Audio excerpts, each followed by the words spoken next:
নমস্কাৰ ছাত্ৰ-ছাত্ৰীসকল, আজি আমি সপ্তম শ্ৰেণীৰ অসমীয়া বিষয়ৰ অন্তৰ্ভুক্ত পঞ্চম পাঠ বিজ্ঞান আৰু আমাৰ মানসিকতা এই পাঠৰ সম্পৰ্কে আলোচনা কৰিম। গতিকে তোমালোকৰ অসমীয়া কিতাপখনৰ 33 নম্বৰ পেজটো বৈদ্যুতিক মাধ্যমৰ জৰিয়তে আজিকালি আমি চকুৰ প্ৰচাৰতে বিশ্বৰ এখন ঠাইৰ বাতৰি আন এখন ঠাইলৈ প্ৰেৰণ কৰিব পাৰোঁ। বৰ্তমান সময়ত ভ্ৰাম্যভাষ অৰ্থাৎ মোবাইলৰ জৰিয়তে আমি বিভিন্ন ৱেবছাইট আৰু এপ ব্যৱহাৰ কৰি বিভিন্ন বিষয়ৰ তথ্য পাতি লাভ কৰিব পাৰোঁ।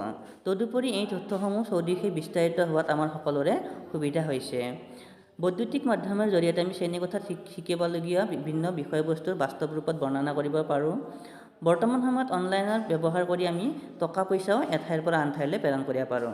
কিন্তু বৈদ্যুতিক মাধ্যমৰ ইমানবিলাক সা সুবিধা থকাৰ পিছতো কেতিয়াবা এইবিলাকে আমাৰ সমাজত অসূয়া অশান্তিৰো সৃষ্টি কৰিব পাৰে। তেনে এটা বৈদ্যুতিক মাধ্যমৰ বেয়া দিশে হৈছে উৰা বাতৰি। উৰা বাতৰিসমূহ কি হয়, সংক্ৰামক ৰোগৰ দৰে বিয়পি পৰে আৰু আমাৰ সমাজত যথেষ্ট ক্ষতিসাধন কৰে। গতিকে এনেধৰণৰ উৰা বাতৰিত আমি ভুল নগৈ বাতৰিসমূহ আমি যুক্তি সহকাৰে বিশ্লেষণ কৰি গ্ৰহণ কৰাৰ বিষয়ে ইংগিত দিবলৈ এই পাঠটোত অৰ্থাৎ বিজ্ঞান আৰু আমাৰ মানসিকতা পাঠটোৰ জৰিয়তে প্ৰয়াস কৰা হৈছে। পাঠটোত দিয়া আছে ৰতনপুৰ গাঁৱৰ নতুন আদৰ্শ মাধ্যমিক বিদ্যালয়ৰ ছাত্ৰী হৈছে জংকী। বুধবাৰৰ দিনটোত ৰতনপুৰ গাঁৱৰ সাপ্তাহিক হাট বজাৰ বহে। তাত বাটত গাড়ী মটৰৰ ভিৰ হোৱা আগতে বিদ্যালয়লৈ যোৱাৰ বাবে জংকী সাজু হ'ল। আগদিনাখন বিদ্যালয়ৰ জাননী ফলকত পোৱা চিটা দিয়াৰ বাতৰিটোৱে গাঁৱৰ বহু অভিভাৱকৰ বিমূৰত পেলাইছিল। যিহেতু স্কুলবিলাকত কি দিয়া হয়, বিভিন্ন বেমাৰৰ প্ৰতিষেধক হিচাপে চিটা দিয়া হয়। গতিকে বুধবাৰৰ দিনটোত চিটা দিয়াৰ দিন আছিলে। কিন্তু গাঁৱৰ এটা উৰা বাতৰি বিয়পি পৰিছিল আৰু সেই উৰা বাতৰিটোৰ ফলত অভিভাৱকসকলে ছাত্ৰ ছাত্ৰীসকলক নিজৰ ল'ৰা ছোৱালীসকলক চিটা দিয়াৰ ক্ষেত্ৰত যথেষ্ট বিমূৰত পৰিছিলে। জংকীৰ মাক দেউতাকো চিন্তিত হৈছিলে, কিয়নো ভ্ৰাম্যভাষৰ জৰিয়তে অহা উৰা বাতৰিটোত চিটা প্ৰয়োগৰ ফলত শিশুসকলৰ ভীষণ অপকাৰ হোৱাৰ কথা উল্লেখ হৈছিল। গতিকে উৰা বাতৰিটো আছিল কি, যে চিটা যদিহে ল'ৰা ছোৱালীক চিটা দিয়া হয় তেতিয়াহ'লে ল'ৰা ছোৱালীসকলৰ কি হ'ব বুলি কৈ আছিলে, যে বিভিন্ন অপকাৰ হোৱাৰ সম্ভাৱনা থকা বুলি সেই উৰা বাতৰিটোত প্ৰকাশ পাইছিলে।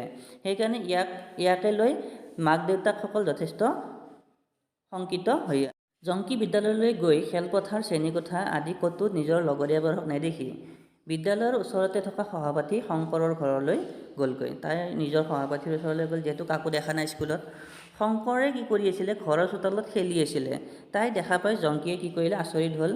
তাই শংকৰক তেতিয়া সুধিলে, শংকৰ তুমি এতিয়াও বিদ্যালয়লৈ যাবলৈ সাজু হোৱা নাই কিয়?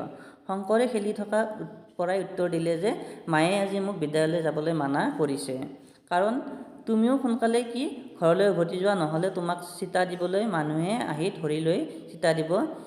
সেয়েহে আমাৰ লগৰ কোনো নাহে। যিহেতু আজি চিটা দিব, যিহেতু উৰা বাতৰি এটা বিয়পি আছিলে যে চিটাৰ ফলত কি হ'ব পাৰে, ল'ৰা ছোৱালী যথেষ্ট সংকটত পৰিব পাৰে। গতিকে ল'ৰা ছোৱালীবিলাকক মাক দেউতাকে স্কুললৈ সেইদিনাখন পঠোৱা নাছিলে। জংকীয়ে আচৰিত হৈ ক'লে, তুমি কি কৈছা এইবিলাক মিছা কথা বুলি জংকীয়ে ক'লে। চিটা ল'লে ভালহে হ'ব, ব'লা আমি বিদ্যালয়লৈ গৈ নীলিমা খাতুন বাইদেউক আজি যে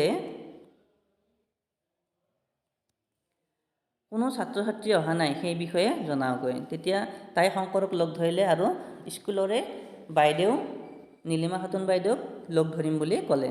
শংকৰে কি কৰিলে, জংকীৰ কথাটো মানি ল'লে, মান্তি হ'ল তেওঁ আৰু মাকক জনালে। শংকৰে জনালে যে জংকীৰ লগত সি বাইদেউক লগ ধৰিবলৈ যাব। জংকীয়ে শংকৰক লৈ খৰখেদাকৈ নীলিমা খাতুন বাইদেউৰ ওচৰ পালেগৈ। নীলিমা বাইদেৱে দুয়োকে দেখি সুধিলে কি হ'ল। নীলিমা বাইদেৱে এতিয়া সিহঁতক সুধিলে যে কিয় আহিলা বা কি হ'ল। তেওঁলোকৰ লগৰীয়াবোৰ ক'লৈ গ'ল আৰু সিহঁতৰ লগৰীয়াবিলাক যে অহা নাই সিহঁত ক'লৈ গ'ল, এতিয়ালৈকে অহা নাই যে। জংকীয়ে তেতিয়া ক'লে, চিটা দিয়াৰ কথা শুনি ভয়তে বাকী ছাত্ৰ ছাত্ৰীসকল অহা নাই। যিহেতু আজি চিটা দিব, সেয়েহে চিটাৰ ভয়তে ছাত্ৰ ছাত্ৰীসকল অহা নাই বুলি ক'লে। শংকৰে ক'লে, কমলৰ খুৰাকে কালি ভ্ৰাম্যভাষত বা মোবাইলত অহা এটা চিটা সন্দৰ্ভত যিটো বাতৰি প্ৰকাশ পাইছিলে, সেই বাতৰিটো আমাৰ গাঁৱৰ সকলোৱে হেনো বুজাই দিছে। সেয়েহে আমাৰ মায়েও মোক আহিবলৈ মানা কৰিছিলে। যিহেতু মোবাইলত কমলৰ খুৰাকে এটা কি উৰা বাতৰি পাইছিলে চিতা লোৱাৰ ফলত কিবা বিপদ হ'ব পাৰে বুলি। গতিকে সেয়েহে সকলোৱে কি কৰা নাই, গাঁৱৰ মানুহখিনিয়ে নিজৰ নিজৰ ল'ৰা ছোৱালীখিনিক স্কুললৈ পঠিওৱা নাই আৰু লগতে শংকৰকো যে মাকে স্কুললৈ আহিবলৈ মানা কৰিছিলে সেই কথাটো জনালে। এই কথাবোৰ শুনি নীলিমা বাইদেৱে প্ৰধান শিক্ষক বিনোদ ওৰাং মহাদেউতে, তাৰ প্ৰধান শিক্ষক আছিল বিনোদ ওৰাং, তেওঁক সকলো কথা ক'লে। প্ৰধান শিক্ষক মহোদয়ে ভ্ৰাম্যবাসৰ যোগেদি সেই অঞ্চলৰ প্ৰাথমিক চিকিৎসালয়ৰ চিকিৎসক ৰতন পায়েং মহোদয়ক ছাত্ৰ ছাত্ৰীসকলক চিতা লোৱাৰ ভয়ত বিদ্যালয়লৈ নহাৰ কথা জনালে। তেতিয়া যিজন তাৰ স্কুলৰ প্ৰধান শিক্ষক বিনোদ ওৰাং ছাৰে কি কৰিলে, মোবাইলৰ জৰিয়তে পাতাই ওচৰৰ প্ৰাথমিক চিকিৎসালয়ৰ চিকিৎসকক ফোন কৰিলে। তেওঁৰ নাম আছিল ৰতন পায়েং। তেওঁক ফোন কৰি ক'লে যে চিতা আজি দিবলৈ আহিব, কিন্তু ল'ৰা ছোৱালীবিলাক স্কুললৈ অহা নাই, কাৰণ এটা উৰা বাতৰি প্ৰকাশ পাইছে যাৰ ফলত ল'ৰা ছোৱালীসকল সংকটত পৰিছে আৰু তেওঁলোকে স্কুললৈ অহা নাই।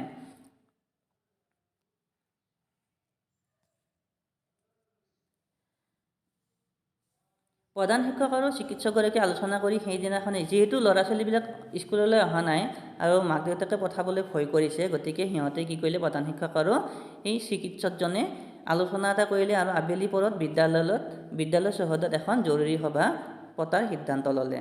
প্ৰধান শিক্ষকে বিদ্যালয়ৰ সহযোগী কৰ্মী হৰিধনক গাঁওবুঢ়া, অভিভাৱক লগতে ছাত্ৰ ছাত্ৰীসকলৰ সভাখনৰ বিষয়ে জনাবলৈ পঠালে। গতিকে ইয়াতে কি কৰিলে, এখন জৰুৰী সভা অনুষ্ঠিত হ'ল আৰু সভাখনত গাঁওবুঢ়া, অভিভাৱক আৰু ছাত্ৰ ছাত্ৰীসকলকো থাকিবলৈ জনোৱা হ'ল। এই কাৰ্যত জংকী শংকৰহঁতে সহযোগ কৰিলে আৰু ইয়াতে জংকী আৰু শংকৰেও সহায় কৰিলে। গাঁৱৰ চিকিৎসালয়ৰ চিকিৎসক ৰতন পায়েং মহোদয়ে আবেলিৰ সভাত সকলোকে উদ্দেশ্যি সম্ভাষণ জনালে আৰু সচিত্ৰ প্ৰচাৰ পুস্তিকাসমূহ উলিয়াই চিতা সম্পৰ্কে বুজাবলৈ চেষ্টা কৰিলে। যিহেতু চিতা দিয়াৰ আগতে কি দিয়া হয়, এখন প্ৰচাৰ পত্ৰিকা দিয়া হয়, সেই প্ৰচাৰ পত্ৰিকাত কি লিখা থাকে সেই সম্পৰ্কেও বুজাবলৈ চেষ্টা কৰিলে। পুস্তিকাসমূহ দেখাৰ পিছত অভিভাৱকসকল অতি উৎসাহিত হ'ল। গাঁওবুঢ়াই তেতিয়া চিকিৎসক পায়েঙক ক'লে যে আপুনি আমাক বীজাণুৰ সংক্ৰমণ আৰু প্ৰতিৰোধ ক্ষমতাৰ বিষয়ে কিছু কথা জনালে আমি লাভৱান হ'ম।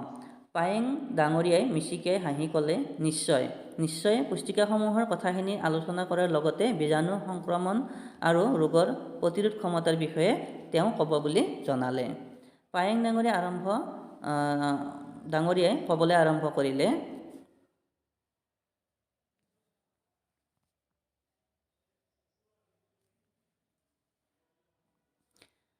অন্য অণুজীৱৰ নিচিনাকৈ বীজাণু আমাৰ দেহত প্ৰৱেশ কৰে। যিবিলাক অন্যান্য অণুজীৱ, তেনেকৈ বীজাণুসমূহ আমাৰ দেহত কি কৰে, প্ৰৱেশ কৰে। কিছুমান এনেকুৱা বীজাণু আছে যিবিলাক যথেষ্ট শক্তিশালী হয়। সেই বীজাণুসমূহে পলিঅ', জলাতংক, ইনফ্লুৱেঞ্জা, হেপাটাইটিছ আদিৰ নিচিনা ৰোগৰ সৃষ্টি কৰে। এই বীজাণুসমূহে কি কৰে, আমাৰ দেহত বিভিন্ন ধৰণৰ ৰোগৰ সৃষ্টি কৰিব পাৰে। সেইবোৰ বীজাণুৱে মানুহৰ দেহত ৰোগ প্ৰতিৰোধ ক্ষমতাৰ সহজে হ্ৰাস কৰে।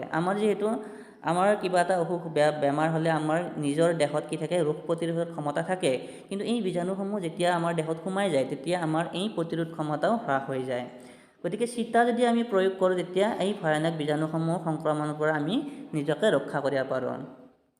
উপযুক্ত সময়ত যদি আমি শৰীৰত চিতা প্ৰয়োগ কৰি আমাৰ শিশুসকলক ৰোগ প্ৰতিৰোধ ক্ষমতাৰ সৃষ্টি কৰাটো অতি প্ৰয়োজন।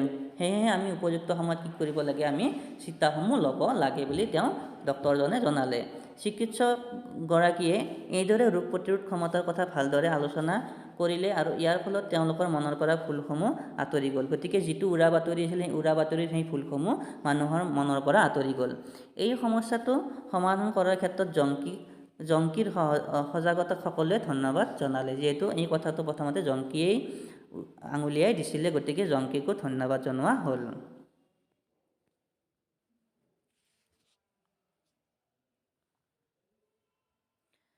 সেই সভাতে প্ৰধান শিক্ষক মহোদয়ে অনলাইনৰ মাধ্যমেৰে মুখে মুখে বাগৰি যোৱা উৰা বাতৰিৰ ক্ষতিকাৰক দিশৰ বিষয়েও ৰাইজক জনালে যে মোবাইলৰ জৰিয়তে আজিকালি কি হয়, যিকোনো উৰা বাতৰি এটা বিয়পি যাব পাৰে মানুহৰ মাজত, আৰু এই উৰা বাতৰিসমূহ যে আমি মানি ল'ব নালাগে, ইয়াক আমি যুক্তিযুক্ততাৰে বিচাৰ কৰি চাব লাগে, সেই সম্পৰ্কে প্ৰধান শিক্ষকে জনালে।